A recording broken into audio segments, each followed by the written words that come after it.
El barroco llegó con cierto retraso a México, sin embargo, una vez establecido encontró terreno fértil para su desarrollo. La arquitectura. En un principio, el barroco en la arquitectura tuvo en México condiciones de las más modernas vanguardias, por eso no se adoptó inmediatamente en las obras que ya habían empezado a construirse, como en el caso de las catedrales de México, Puebla, Oaxaca, Guadalajara, Pátzcuaro y San Cristóbal de los Casas. Por supuesto, cuando estuvieron terminadas, se le agregaron detalles del estilo que estaba en boga, que fue el barroco. Es así como en este siglo se inicia la producción importante de la arquitectura barroca.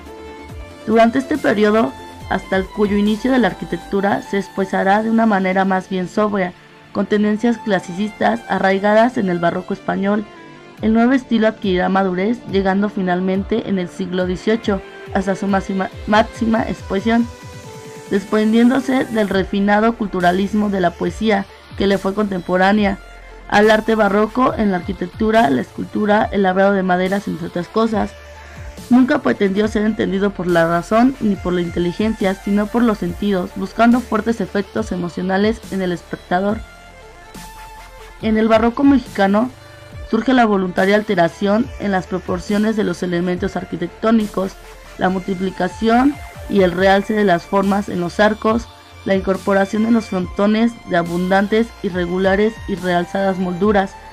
La columna se convierte en pilastra exuberantemente. Los constructores que contribuyen a caracterizar la primera mitad del siglo XVII destaca Fraile Andrés de San Miguel, hermano lego de los carmelitas descalzos.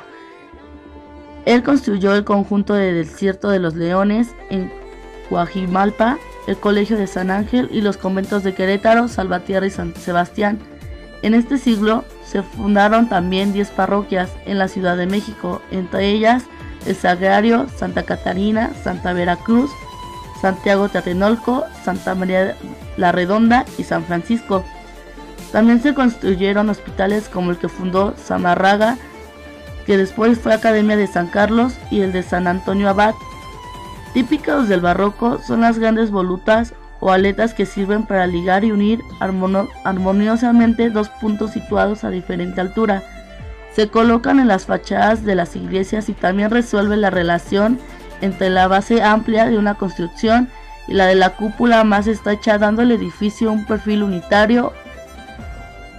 A finales del siglo XVIII se construyó el palacio que actualmente existe por el gran alarife Francisco Antonio Guerrero y Torres, y también por el cantero Bartolomé Coronado, quienes fueron contratados por el señor Manuel Lorenzo Gutiérrez Altamirano, séptimo conde de Santiago, y donde como resultado sin duda alguna la culminación con gran destello de la última manifestación barroca construida en la Ciudad de México, que es el Palacio de los Condes de Santiago de Calimaya.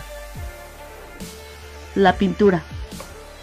Los primeros artistas que destacan en México son europeos, Andrés de la Concha y Baltasar Echabé. Sus obras son de tendencia religiosa y por esto los primeros pintores barrocos nacidos en México son hijos de los anteriores y con ellos pintan la vida de los santos, que es una clara característica del barroco. Posteriormente, Velasco, Villalpando y Correa incursionan en los mismos temas. Su estilo es claramente barroco y simbólico. Entre los pintores más importantes del siglo XVII podemos citar a Baltasar Echabé Rioja, seguidor de Murillo, y que pintó, por solo citar un par de sus obras, el martirio de San Pedro de Arbúes, que solicitó el Santo Oficio y los tributos de la Eucaristía, la fe y la Iglesia.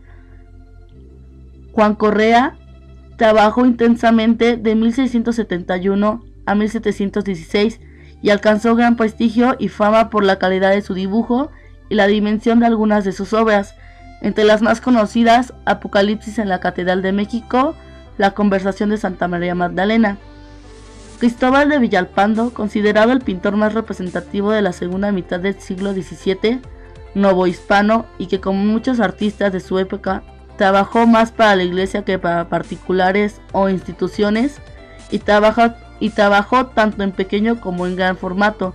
Algunas de sus obras son La Apoteosis de San Miguel, La Literatura. Entre todas las personalidades que dieron brillo al barroco, resaltan dos autores que llevaron a la literatura novohispana a su madurez y que no solo fueron representantes ilustres del pensamiento y el arte de su tiempo, sino figuras de talla universal, cuyo legado trascendió la época que les tocó vivir. Carlos Góngora nació en México en 1645.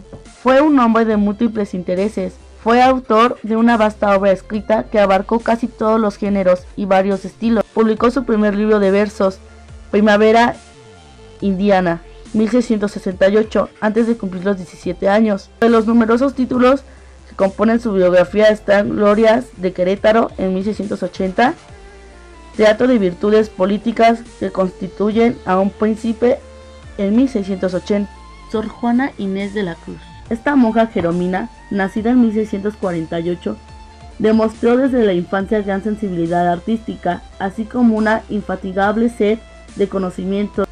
En su copiosa producción escrita se encuentran entre todos sus trabajos la Carta Atenogórica, la Carta a Sor Filotea de la Cruz, Ofrecimientos para el Rosario de la Virgen de los Dolores, Explicación de la Concepción y Protesta de la Fe.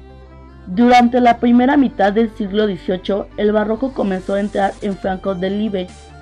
Su exuberancia, sus excesos estilísticos y temáticos, su gusto por el lujo y las complicaciones que lo caracterizaban dieron lugar a una reacción en sentido contrario, a una revalorización del orden, la mesura y la simplicidad. Surgió entonces el neoclasicismo, corriente que impregnó todas las manifestaciones artísticas y culturales.